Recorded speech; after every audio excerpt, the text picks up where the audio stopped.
Sa libération avait été perçue comme une percée diplomatique. Mais le journaliste Jason Rezaian est-il sorti d'une prison iranienne en échange d'une rançon? C'est ce que laisse entendre le Wall Street Journal. L'administration Obama aurait payé l'Iran pour obtenir en janvier dernier la libération de 5 prisonniers, un Américain et 4 Irano-Américains. Un rapport publié par Le Quotidien décrit la livraison de quelques 400 millions de dollars en espèces par avion cargo à Téhéran.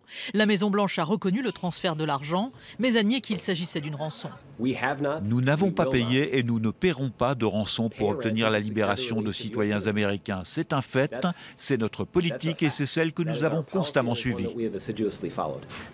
Le paiement est intervenu lorsque Washington et les 5 grandes puissances ont levé les sanctions internationales contre Téhéran en vertu de l'accord signé il y a 1 an sur le nucléaire iranien.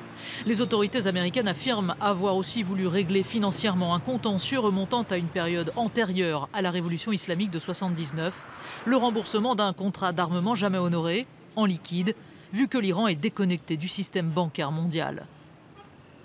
Ces transferts ne pouvaient pas être faits via des virements électroniques ou par une méthode financière légale couramment utilisée pour transférer de grosses sommes d'argent. La divulgation de cet accord financier a relancé les critiques républicaines sur l'accord nucléaire iranien scellé le 14 juillet 2015.